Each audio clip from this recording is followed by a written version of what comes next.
Segala pujian, hormat, kemuliaan hanya bagi Engkau Raja di atas segala raja.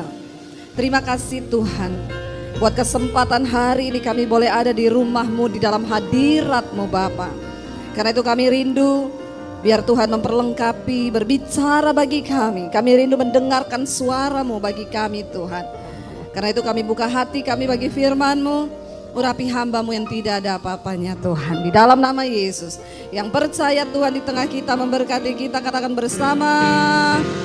Amin. Tepuk tangan sorak-sorai bagi Tuhan.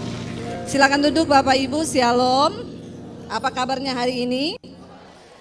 Luar biasa, karena kita punya Tuhan yang luar biasa. Jangan pernah berhenti bilang luar biasa. Iya, langsung saja kita buka bersama yuk. Pengkhotbah pasal yang kedua, saudara ya. Pengkhotbah pasal yang kedua, firman Tuhan berkata, jadi ini ditulis oleh Raja Salomo. Ya, siapa Raja Salomo? Raja yang terkaya. Tidak ada sampai hari ini satu manusia pun yang menandingi kekayaannya Raja Salomo. Pengkhotbah pasal 2 ayat yang pertama dia bilang begini, aku berkata dalam hati, baca sama-sama yuk. Mari, aku hendak menguji kegirangan. Nikmatilah kesenangan, tetapi lihat juga itu pun sia-sia ya. Jadi kalau saudara healing ya, cari-cari kesenangan, cari kegirangan, kata Salomo itu, nanti kita lihat ayat yang kedua. Baca bersama 1, 2, 3. Tentang tertawa aku berkata itu bodoh, dan mengenai kegirangan apa gunanya ya. Ayat 3, aku menyelidiki diriku dengan menyegarkan tubuhku dengan anggur, sedang akal budiku tetap memimpin dengan hikmat dan dengan memperoleh kebebalan, sampai aku mengetahui apa yang baik bagi anak-anak manusia untuk dilakukan di bawah langit selama hidup mereka yang pendek itu. Saudara, mungkin ketika Salomo menulis ini, dia itu lagi merenung tentang hidupnya ya. Dia pikir-pikir kegirangan, ternyata tidak juga memberikan kebahagiaan. Tertawa, dia bilang itu bodoh ya. Karena banyak orang memang tertawa-tertawa di night club, ketawa pulang stres ya. Lalu dia bilang, aku coba menyelidiki diriku dengan menyegarkan tubuhku dengan anggur. Dia minum wine. Kira-kira wine-nya Salomo enak nggak? Enak nggak saudara? Biasa aja, nggak usah pura-pura nggak pernah minum wine. Ya pasti Salomo itu wine-nya yang terbaik. Kita tahu dari sana semua wine yang terbaik, apalagi dia raja. Dia mencoba minum wine, menyegarkan tubuhku dengan anggur, tetapi akal budiku tetap dalam diriku. Lihat, berarti dia nggak mabok. Amin. Ya, akal budiku tetap ada di kepala, kata Salomo. Aku minum wine, tapi akal budiku tetap di otak. Banyak orang minum wine, akal budinya pergi dari otaknya, ya enggak? Artinya mabok. Tapi Salomo enggak mabok, ya. Sampai aku mengetahui dia itu lagi mencari apa sih yang bisa membahagiakan hidup manusia itu sebenarnya di dunia ini. Ini yang ngomong orang terkaya. Jadi yang baru mau belajar kaya enggak usah banyak gaya. Amin. Saudara nggak percaya saya bilang Salomo ini orang terkaya. Saudara, kekayaan Salomo itu tercatat kalau saudara nanti baca dalam 1 Raja-Raja pasal 10 ayat 14 dan 15. Coba kita baca dulu. Untuk meyakinkan saudara ya. 1 Raja-Raja 10 ya ayat 14 sampai ayat 15, baca bersama. Adapun emas yang dibawa kepada Salomo itu dikatakan apa? Dalam 1 tahun beratnya berapa? 666 talenta, belum terhitung yang didapat dari siapa?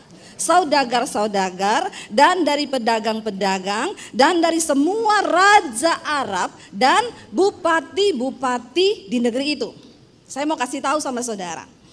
Ya, adapun emas yang dibawa kepada Salomo itu 1 talenta sama dengan 32 kilo. 1 talenta emas, 32 kilo. Yang dibawa kepada Salomo itu setiap bulan, setiap tahun dikatakan tadi berapa? 600 ya, 66 talenta.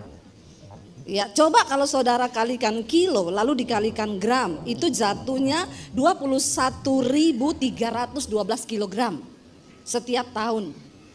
Ya, 21.300 kalau dikalikan gram, taruhlah emas 800 ya, atau sekarang 1 juta ya kayaknya ya. Kita mainlah di angka 1 juta. Ya, berarti saudara setiap ya tahun ya, kalau kita kali 40 tahun aja langsung ya, Salomo berkuasa 40 tahun. Itu sekian 800 sampai 900, hampir 900 triliun setiap tahun. Itu baru emas yang dibawa kepada dia, belum termasuk yang disetor sama raja-raja, bupati-bupati, bahkan raja Arab. Jadi saudara, setiap tahun emas yang pasti dia miliki itu 800 triliun, belum termasuk dia punya kapal-kapal yang berlayar saudara, yang ambil rempah-rempah, ambil semua kekayaan. Itu hanya yang dicatat saja setiap tahun dia dapat. Orang terkaya di dunia kekayaannya sekarang 3.500 triliun sekian. Salomo dalam waktu 1 tahun 800 sampai 900 triliun. Ya, belum dikali dengan istana yang dia bangun, emas-emas yang dia punya, kayu, aras, minyak, mur, semua kekayaannya dia. Makanya benar Alkitab berkata tidak ada orang terkaya lagi selain Salomo yang pernah ada di dunia. Bayangkan loh, dia menulis tertawa sia-sia. Ya, tertawa itu bodoh. Coba kita lanjutkan ayat yang Pengkhotbah pasal 18, pasal 2 tadi. Ya, sekarang kita sudah sampai di dia mencoba apa ya, menemukan sesuatu di bawah hidup ini, di umur kita yang pendek ini. Ayat 4 dia bilang, lalu dia melihat ya, ternyata yang terbaik bagi anak manusia itu, ayat 4 kita baca bersama. Lalu aku melakukan apa? Pekerjaan besar, mendirikan rumah-rumah. Ya, dia coba membangun rumah-rumah besar, menanami kebun-kebun anggur. Dia coba bergerak di bidang properti, perkebunan. Ya, anggur zaman itu mahal saudara. Ayat 5 dia bilang apa? Aku mengusahakan bagiku kebun-kebun dan taman-taman, dan menanaminya dengan rupa-rupa pohon buah-buahan. Ya, dia mencoba mencari kesenangan nih. Properti, perkebunan, semua pertanian. Lalu nggak cukup di situ, ayat 6. Aku menggali bagiku kolam-kolam untuk mengairi dari situ tanaman pohon-pohon muda. Ayat yang ketujuh, aku membeli budak-budak laki-laki dan perempuan, dan ada budak-budak yang lahir di rumahku. Aku mempunyai juga banyak sapi, banyak kambing domba, melebihi siapapun yang pernah hidup di Yerusalem sebelum aku. Dia bergerak sampai ke peternakan. Ya, budak dia punya banyak saudara. Zaman itu orang kaya itu punya banyak budak. Salomo punya semuanya. Ayat 8 dia bilang di sana apa? Aku mengumpulkan bagiku apa? Perak dan emas, harta benda raja-raja dan daerah-daerah.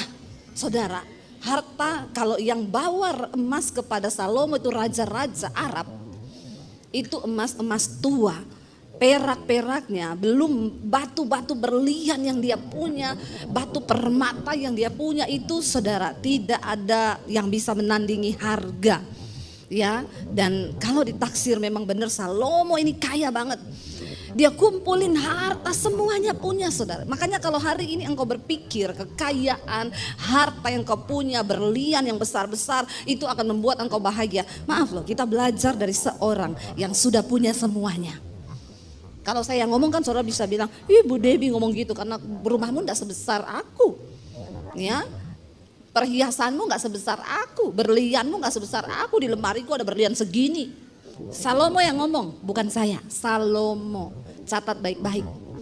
Orang yang terkaya dari orang yang pernah ada di muka bumi. Semua dia punya. Dia coba bekerja semua mencari kesenangan bagi dirinya. Dia tidak temukan. Ya, bergerak di bidang perkebunan, dia coba mencari sesuatu, enggak bahagia, dia enggak dapat apa-apa.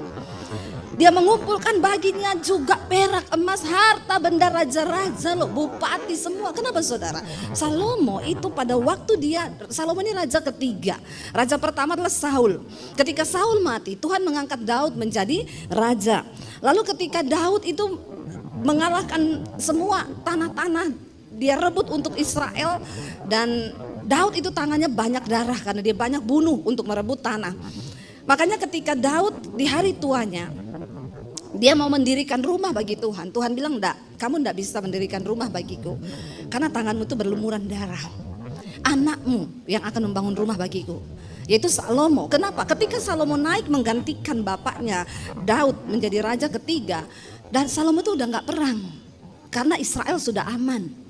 Israel itu dia menguasai kerajaan itu dari ujung sampai ke ujung. Makanya semua membawa upeti kepada Salomo. Bupati, raja-raja Arab, Mesir semua menyerahkan emas. Bahkan Salomo kawin sama anaknya Fir'aun, raja Mesir. Ya, jadi saudara, dia banget kayanya luar biasa. Tapi ketika Salomo mau menjadi raja, satu hal yang dia minta sama Tuhan, dia berdoa, dia bilang apa? Tuhan, aku minta kepadamu bukan kekayaan. Aku minta kepadamu hikmat, agar aku bisa menjalankan pemerintahanku itu dengan hikmat yang dari Tuhan. Lalu Tuhan bilang, karena kamu tidak minta kekayaan, kamu tidak minta uang, kamu tidak minta umurmu diperpanjang, tapi kamu minta adalah hikmat untuk melakukan semua ketetapanku sebagai raja. Kamu harus memutuskan dengan hikmat Tuhan. Makanya Tuhan bilang, aku beri padamu hikmat plus dapat bonus kekayaan besar akan aku berikan kepadamu. Makanya bapak-bapak jangan berdoa minta kaya terus, amin. Kalau kau berdoa minta kaya, mungkin kau bisa kaya, tapi kau stres dengan kekayaan itu. Berdoa minta hikmat Tuhan.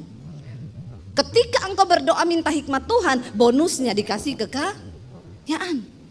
Ya, jangan cuma kejar uang, kejar harta, kejar kekayaan. Engkau sedang salah fokus. Ketika engkau bekerja, berbisnis cuma dengan tujuan satu, cari uang, dan uang. Kaya dan kaya.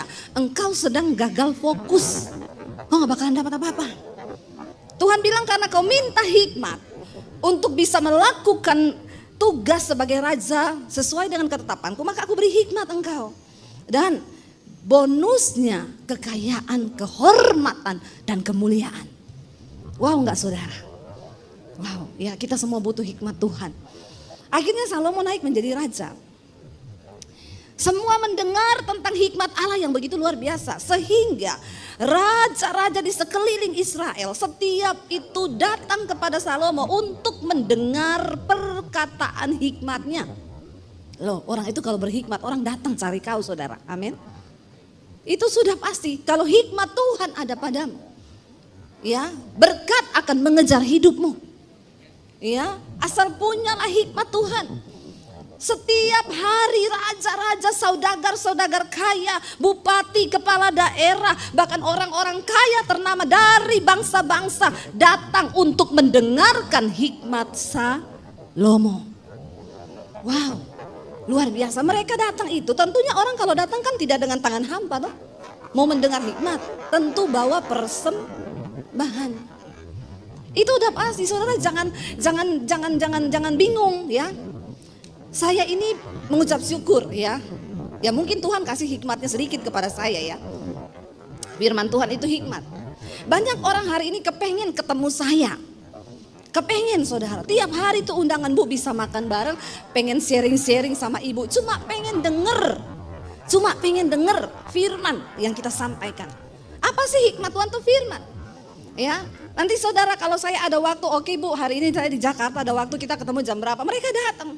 Datang itu nggak dengan tangan hampa saudara.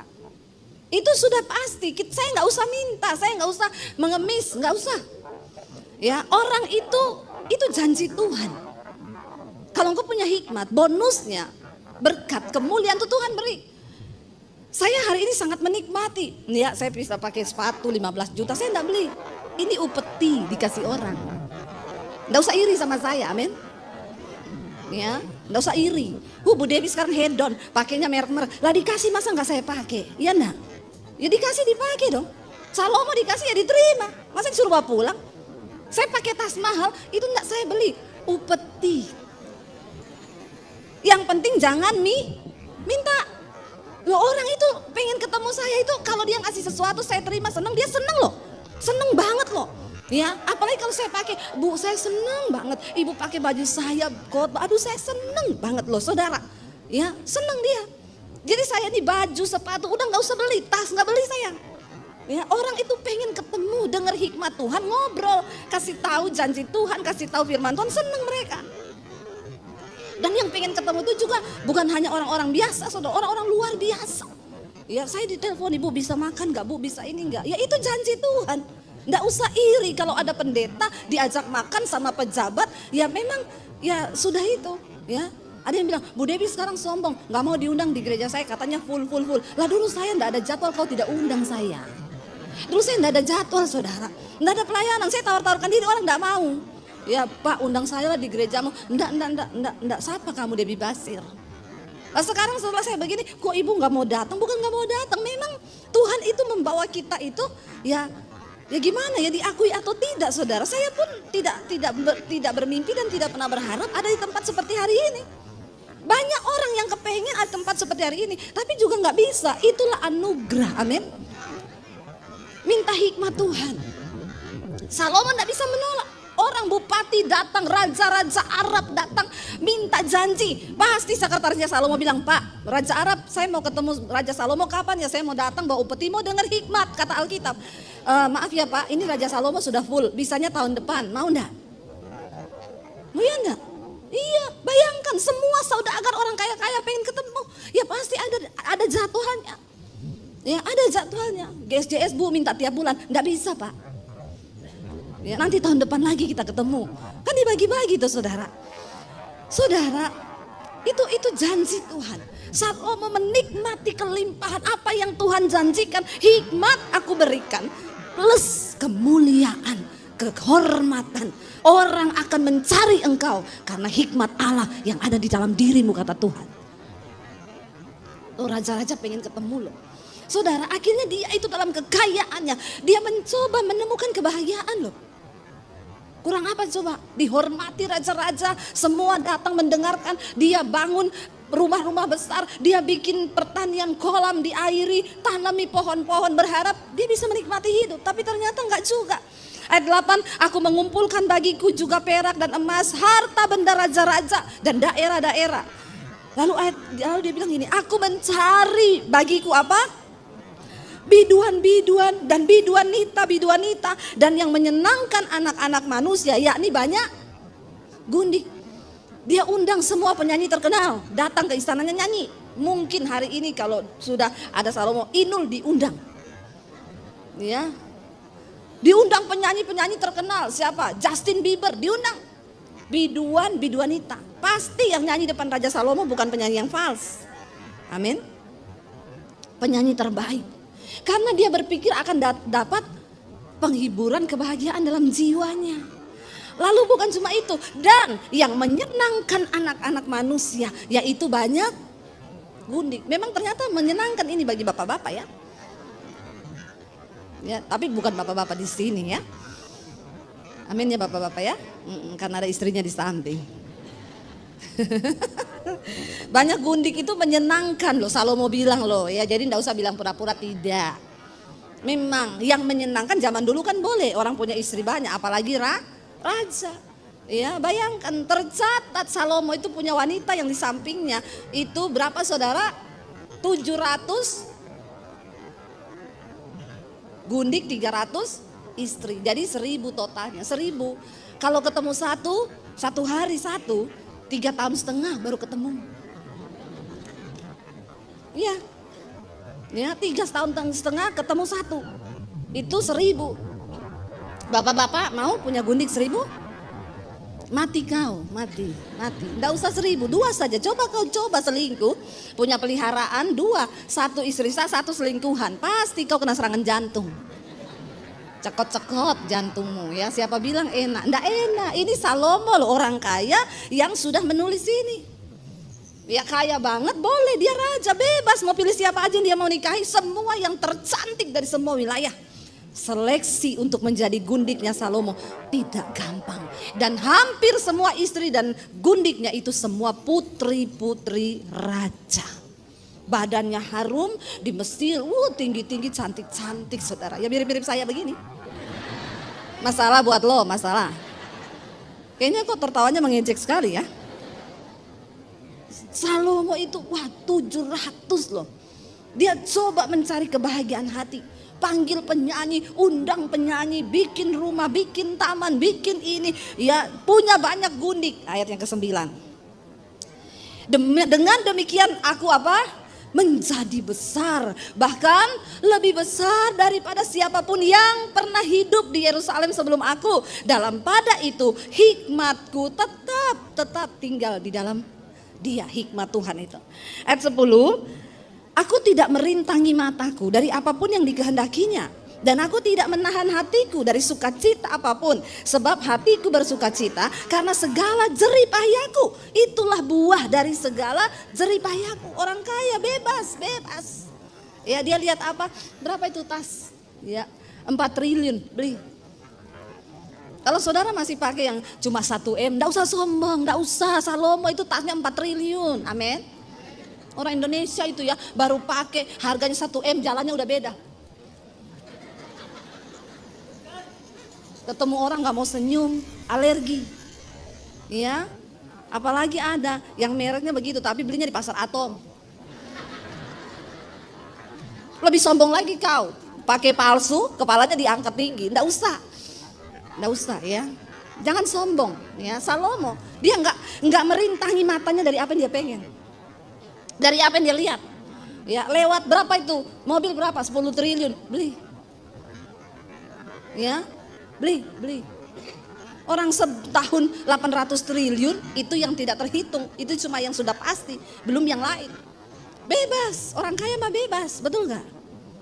Saya mau bilang hari ini supaya kita ini tidak usah sombong. Kalau baru punya kekayaan belum 1 triliun udah sombong. Belajar dari Salomo, amin. Tidak usah sombong, semua yang kita punya ini hanya anugerah Tuhan. Dan dengar apa yang Salomo ngomong hari ini, ya membuka mata kita. Ya, dia enggak pernah menghalangi matanya dari apa yang diinginkannya. Beda sama kita kan. Saya sama suami kalau jalan di Plaza Indonesia, keren tuh kemeja, mundur. Lihat harganya berapa? 4 juta. Mahal. Ngeri. Ya, kami merintangi mata kami dari apa yang diingininya. Karena memang ya sayang ya. Sayang walaupun boleh bisa beli, tapi uang segitu ya buat apa ya? Cuma untuk sesuatu yang kecuali dikasih ya wes pakai. Tapi Salomo nggak dirintangi loh. Apa yang dia mau? Matanya pengen, ikut, ambil, semua pengen cewek cantik itu siapa? Cantik banget, raja mau, bawa pulang ke istana. Coba toh. Siapa yang seperti Salomo? Coba, bapak-bapak di sini coba. Tuh cewek cantik baru begini aja udah dicerit istrinya. Siapa? Ya, jaga matamu kuy loh. Salomo tidak. Matanya lihat apa, pengen apa tinggal tunjuk, datang. Coba ya, orang seperti itu kok ada ya. Ayat dia bilang kenapa? Karena semua jeripayahku itu, semua ini aku dapat karena jeripayahku, itulah buah dari segala jeripayahku. Dia memang bekerja ya, dia pantaslah dia raja. Ayat 11. Ketika aku meneliti segala pekerjaan yang telah dilakukan tanganku dan segala usaha yang telah kulakukan untuk itu dengan jeripayah, lihatlah segala sesuatu adalah kesia-siaan dan usaha menjaring angin. Memang tak ada keuntungan di bawah matahari. Siapa yang bisa menjaring angin? Saudara tahu apa maksudnya menjaring angin? Ya coba saudara pakai jaring, ada angin lewat di jaring, bisa enggak angin di jaring? Enggak bisa. Artinya apa? Semua kosong, hampa. Ketika engkau mencari kebahagiaan di luar Tuhan, semua hanya kehampaan. Saudara pengen mobil ini, saudara nabung, saudara cari duit, setelah saudara dapat mobil itu, bosan gak? Bosan, cuma 21 hari kita senang dengan sesuatu yang baru. Setelah itu semua menjadi kebiasaan. Ibu-ibu kau beli tas 500 juta 1 M, ya cuma 21 hari kau senang. Setelah itu kau bosan, pengen lagi yang baru. Itu usaha menjaring angin. Gak ada apa-apa di dalam segala sesuatu di dunia ini, di bawah matahari. Ayat 12. Lalu aku berpaling untuk meninjau hikmat, kebodohan, dan kebebalan. Sebab apa yang dapat dilakukan orang yang menggantikan raja? Hanya apa yang telah dilakukan orang, ya. Dan aku melihat bahwa hikmat melebihi kebodohan, seperti terang melebihi kegelapan. Ayat 14. Mata orang berhikmat ada di kepalanya, sedangkan orang yang bodoh berjalan dalam kegelapan. Tetapi aku tahu juga bahwa nasib yang sama menimpa mereka. Walaupun orang berhikmat, yang satu bodoh, tapi nasib yang sama menimpa. Ya, dia bilang orang bodoh mati, orang berhikmat juga mati. Ternyata sama-sama mati juga. Ayat yang ke-15, maka aku berkata dalam hati, baca bersama, nasib yang menimpa orang bodoh juga akan menimpa aku. Untuk apa aku ini dulu begitu berhikmat? Lalu aku berkata dalam hati bahwa ini pun mulai stres dia. Mulai stres. Ternyata orang itu kalau terlalu kaya juga bisa stres loh saudara. Bisa stres loh. Ya, ketika jadi orang kaya semua yang dia pengen bisa ya. Makanya saya bilang sama suami saya, kita ini dulu saudara punya uang ya, punya uang mau beli, dulu belum punya uang ya, kalau lihat Starbucks itu pengen beli, enggak bisa beli. Karena enggak punya uang. Waduh, kopi kok harganya segitu, beli beras dapat 2 kilo. Enggak jadi, sayang, biar bisa buat beli susu anak. Sekarang ya bisa beli, tapi diet. Diet. Ya ampun, minum kayak gitu ya, kita ini lagi diet loh, perut makin besar, badan makin berat. Kenapa? Saya sama suami ini lagi menurunkan berat badan. Bukan untuk umur panjang, bukan. Jangan salah saudara.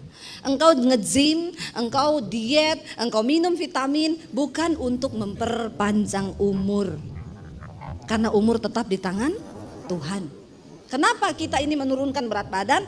Karena hidup ini sudah berat, pergumulan juga berat. Kalau badanmu berat, maka tambah beratlah hidupmu, amin. Jangan berat-berat badanmu, amin.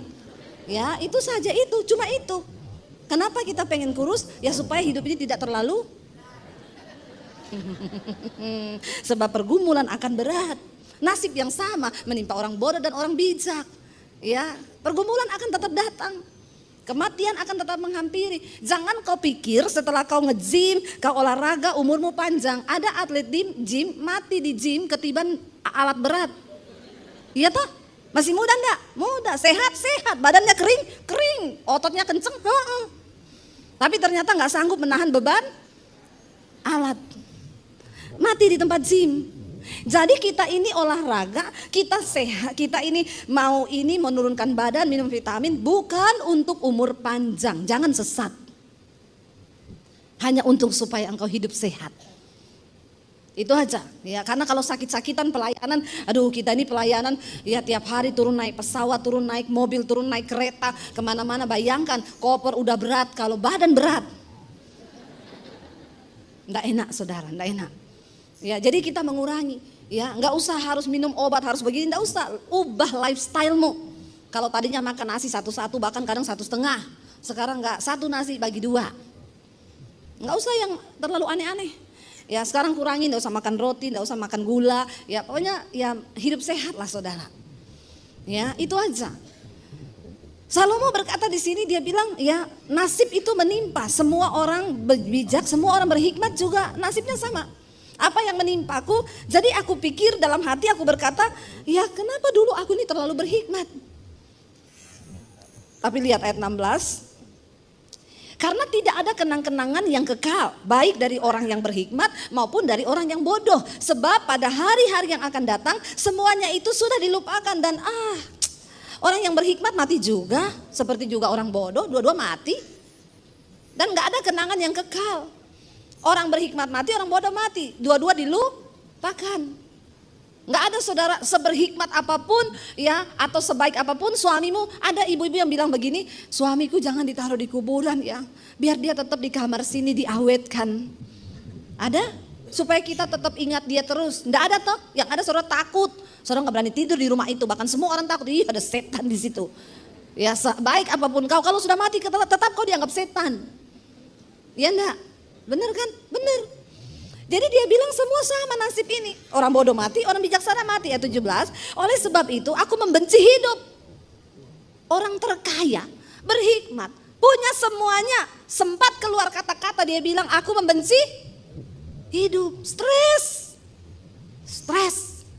Tidak menemukan apa-apa dalam hidupnya. Aku membenci hidup karena aku menganggap menyusahkan apa yang dilakukan di bawah matahari. Sebab segala sesuatu adalah kesia-siaan dan usaha menjaring angin. Saudara, ini orang terkaya. Dia punya segalanya. Ternyata bukan cuma orang miskin yang membenci hidup.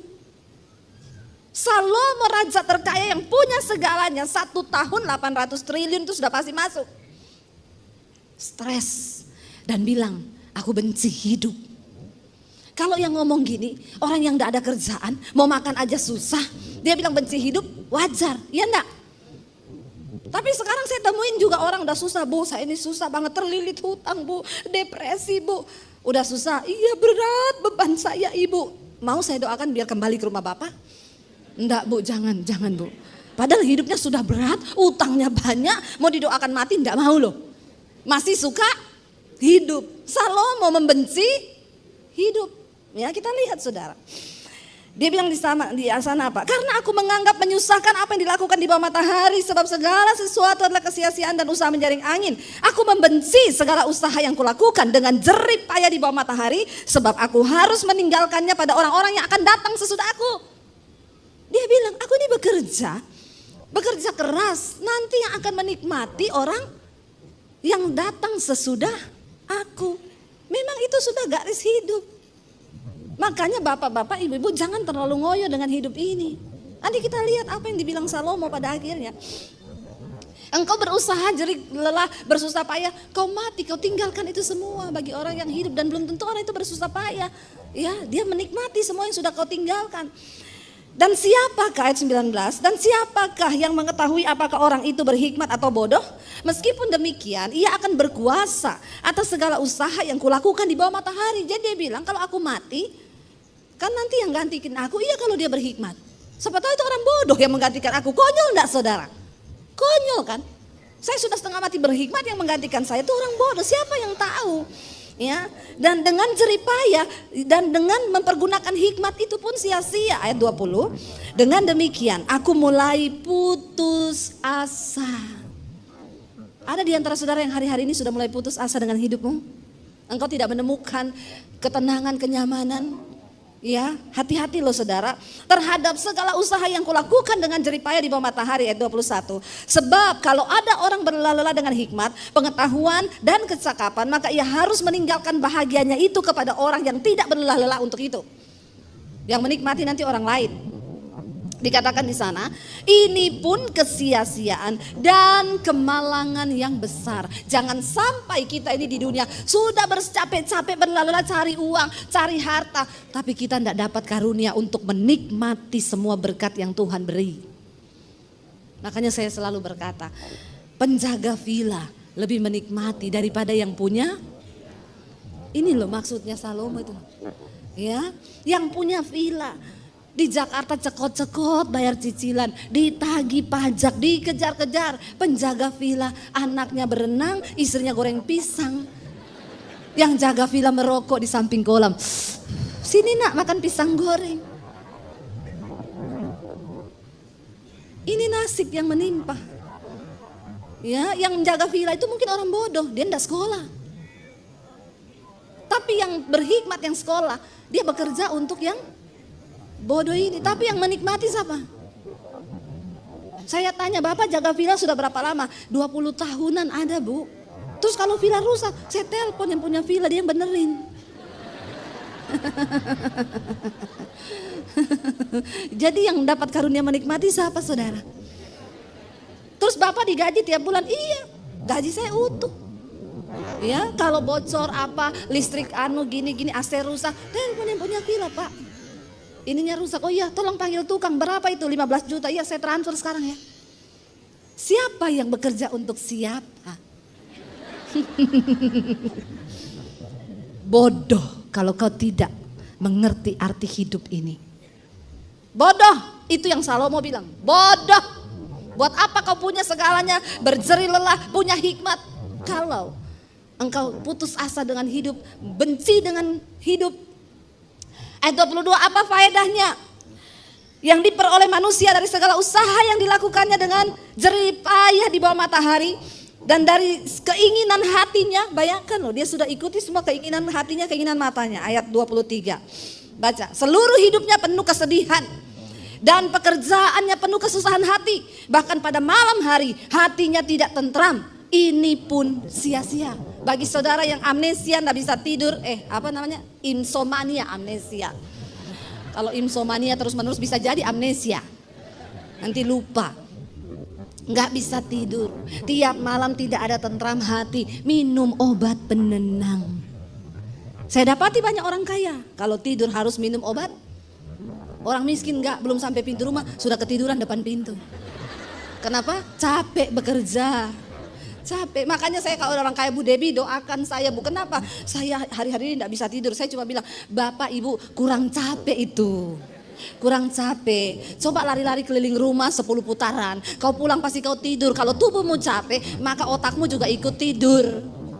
Tapi kalau tubuhmu kurang capek, otakmu capek, itu kau enggak tidur. Ya, tukang ojek yang kerja seharian capek, belum pulang, baru geletak lepas helm udah tidur di kursi. Ini pun adalah sia-sia. Yang kaya turun pakai sopir mobil mewah masuk, enggak bisa tidur di tempat tidur, bolak-balik ingat hartanya, kerjaannya, hatinya enggak tentram. Ya, mudah-mudahan ada yang mendengarkan di sini nih, yang enggak bisa tidur kalau malam. Ini pun sia-sia. 24 baca.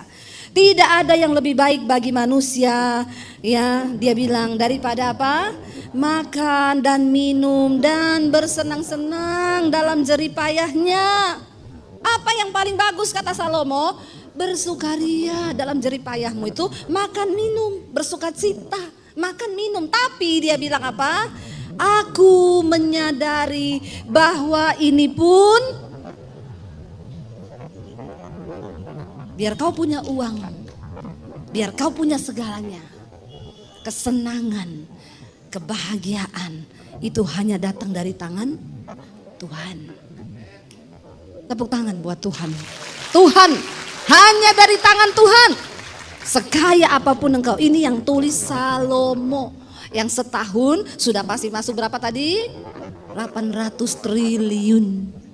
Saya tuh coba bayangkan, andai ku punya 1 triliun. Kalau saudara dikasih 1 triliun hari ini mau apa saudara?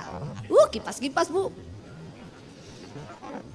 Salomo setahun dapat 800 triliun. Belum emas tua setoran raja-raja Arab.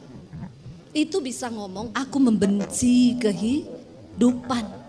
Karena kepuasan jiwa manusia hanya bisa diisi oleh sesuatu yang tidak terbatas. Manusia itu jiwanya terbatas. Salomo itu tidak, manusia itu jiwanya nggak terbatas. Dia coba cari gundik, dia coba undang penyanyi, apa yang hatinya ingin dia dituruti, ini dia turuti. Tapi ternyata nggak bisa bikin kesenangan jiwa. Kenapa? Karena jiwa manusia tidak terbatas. Yang tidak terbatas nggak bisa diisi dengan yang terbatas. Uang tidak akan pernah bisa memuaskan jiwa. Apa yang bisa puaskan jiwa? Sesuatu yang tidak terbatas, yaitu hanya Tuhan yang tidak terbatas. Dia bilang yang terbaik bagi manusia makan, minum, bersenang-senang dalam jeripayahnya di dunia ini. Tapi aku pun menyadari bahwa itu hanya datang dari tangan Tuhan. Ayat 25. Karena siapa dapat makan dan merasakan kenikmatan? Siapakah yang dapat makan dan merasakan kenikmatan di luar Tuhan? Tidak ada saudara. Engkau mau sekaya apapun, kalau engkau di luar Tuhan, nol, semuanya percuma.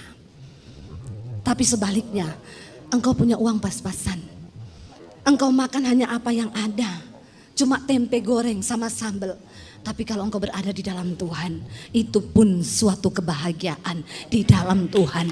Hanya Tuhan yang sanggup memberi kenikmatan di dalam hati manusia. Makanya kita gak bisa ukur kebahagiaan orang dari harta yang dia punya.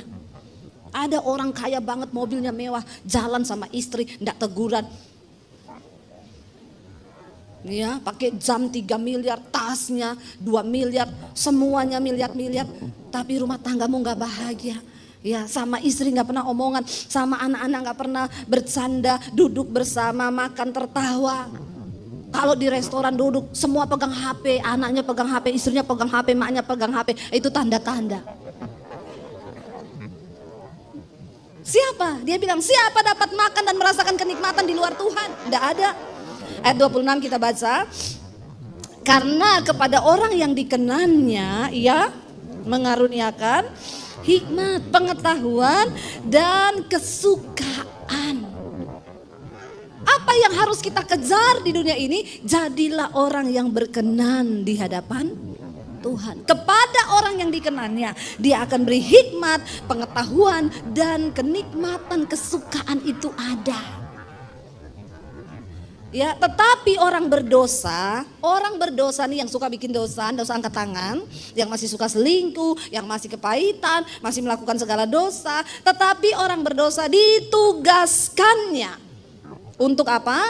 Menghimpun dan menimbun harta, bahkan sesuatu yang kemudian harus diberikannya kepada orang yang dikenan Allah. Makanya jangan jadi orang berdosa. Ya, yaitu kayak penjaga villa sama yang punya villa. Penjaga villanya dikenan Tuhan. Yang punya villa ini tidak dikenan, hidup dalam dosa. Hartanya disuruh Tuhan, diperintah, ditugaskan Tuhan orang ini untuk bekerja agar orang yang dikenan ini boleh menikmati berkat. Dia yang berusaha, dia yang berjerih lelah. Ya saudara, engkau punya banyak karyawan, karyawanmu 3.000 atau berapa, 100, 200. Karyawanmu bahagia, kau tidak bahagia. Kau ditugaskan Tuhan untuk bahagiakan karyawanmu, karena karyawanmu dikenan Tuhan dan kau tidak dikenan Tuhan. Ngeri nggak hidup? Hati-hati loh, jangan kau pikir kau bahagia. Orang yang cuma makan tempe tahu di rumah, bisa jadi dia lebih bahagia daripada engkau. Karena dia diberi Tuhan, dikenan Tuhan, dikasih kesukaan di dalam hatinya. Kesukaan itu nggak bisa kita beli dengan uang. Nggak bisa. Jangan sampai engkau berdosa, engkau kaya, tapi kau ditugaskan untuk menghimpun, menimbun kekayaan, cari uang yang kemudian harus kau berikan kepada orang yang dikenan Allah. Ini pun adalah kesia-siaan dan usaha menjaring angin. Kalau engkau mengerti, hidup itu begitu. Ya, jadi saudara, satu hal yang Salomo mau katakan di sini adalah apa? Mari kita mengejar perkenanan Tuhan. Jangan coba-coba selingkuh bapak-bapak. Salomo sudah rasa 1.000 istri, 1.000. Kalau bapak baru mau 1, ya tolong bertobat. Engkau tidak mungkin senang dengan perselingkuhan. Akan cekot-cekot otakmu. Jantungmu akan berhenti. Ya, kau mati dalam keadaan perselingkuhan, persinahan. Ya, ada lagi yang lebih luar biasa di bawah matahari ini. Sudah miskin, selingkuh. Ya, kaya selingkuh masih agak-agak saudara ya. Walaupun memang sama-sama gak dikenan Tuhan. Ada lebih sombong lagi, miskin selingkuh. Istrinya di rumah gak tahu mau makan apa. Gak tahu diri orang kayak begini, gak tahu diri. Bertobat. Hari-hari ini yang terpenting dalam hidup kita adalah kita cari perkenanan Tuhan. Apapun keadaanmu ini yang kau bisa bahagia kalau engkau tinggal di dalam Yesus. Kalau engkau tinggal di dalam Tuhan, rumah tanggamu bahagia. Saya nggak bicara soal uang. Saya mengalami hidup dengan suami, anak 3, naiknya motor. Kami kalau malam minggu itu pergi ke mall berlima, ya beli nasi goreng itu 2, anak bagi 3, kita bagi 2, beli es teh 2, bagi 3. Tapi kami bahagia saudara. Kami bahagia. Kami bisa doa bersama. Kami ada dalam satu kesatuan, kami bahagia, bukan tidak bahagia. Sebab kesukaan itu diberikan Tuhan kepada orang yang dikenalnya. Ini sampai jam berapa ya? Ya, diberikan Tuhan kepada orang yang dikenalnya. Saya ingat beli mobil pertama, kami punya mobil pertama itu, ya mobil tua sekali. Kayaknya mobil tahun 79 apa berapa. Kami beli karena harganya cuma waktu itu 7 juta, tapi karena saya cicil jadi 14 juta. Sebulan 500.000. Itu kami bilang mobil dalam nama Yesus. Kenapa? Tiap kali mau naik suami saya bilang doa ya dalam nama Yesus supaya tidak mogok. Kalau naik gunung saudara, ya naik tanjakan begitu, suami dalam nama Yesus, ayo. Anak saya 3 dibilang darah Yesus, dalam nama Yesus, bener, ngek, mogok. Lalu suami saya bilang ya udah turun ya, saya angkat anak 3, ayo dek. Nahan beca, pak, stop pak. Anak saya 3 saya bawa, rumah mertua sudah dekat. Suami saya urusin mobil yang mogok. Mau naik ke mall itu, parkir kan, tinggi kan. Suami saya dari bawah, nah dalam nama Yesus, kita dalam nama Yesus. Tapi menambah iman mobil itu. Karena tiap hari kami harus dalam nama Yesus. Puji Tuhan, haleluya. Saudara tertawa ya, saya sedih loh. Teganya kau. Ya, naik di mall parkiran kan tinggi, semua teriak dalam nama Yesus, dia gas, tiba-tiba bunyi, prak, prak, prak, prak, prak, prak. Kita semua teriak darah Yesus, dia rem, knalpotnya jatuh. Seneng kan? Seneng. Tapi apakah kami tidak bahagia? Bahagia, kita ketawa terbahak-bahak saudara. Ketawa kita, ya ampun Tuhan, tuh knalpotnya dia cepet ambil, saya turun ambil knalpotnya saudara. Karena itu kan di jalan parkiran ya, bahaya mobil dari belakang. Saya bawa knalpotnya, makanya ya cari istri itu yang kayak saya ini loh. Ya bisa angkat galon, bisa suruh dorong mobil, ya kesetrum tidak mati lagi. Haleluya tuh. Apakah kami tidak bahagia? Bahagia kami, bahagia. Ya bahagia, puji Tuhan sekarang beli mobil baru, cash dari dealer. Masa ya menderita terus loh. Ya makanya kalau orang lihat Ibu Debbie sekarang mobilnya bagus, kau suruh saya naik mobil dalam nama Yesus terus? Bertobat kau ya? Ya bolehlah sekarang saya menikmati kemuliaan Tuhan toh. Berarti sih imannya sudah lulus dalam nama Yesus sudah. Nah yang belum lulus silakan coba. Akhirnya mobil itu berakhir apa? Kami pelayanan ke Surabaya, titip di rumah teman. Kami lagi di Surabaya, teman saya rumahnya kebanjiran sampai di atas rumah. Itu mobil terkubur dengan air di situ. Ya sudah berakhir di situ sudah itu mobil. Nggak bisa, mobil sudah tua banget mau diperbaiki apalagi sudah tidak bisa. Tapi kebahagiaan itu kami dapat di dalam Tuhan. Hanya di dalam nama Yesus itu ada penghiburan, ada kesukaan. Ayo kita bangkit berdiri yuk. Ya sudah selesai ini saudara, waktunya udah habis. Saudara, kita percaya bahwa perkenanan Tuhan itu lebih dari segala-galanya.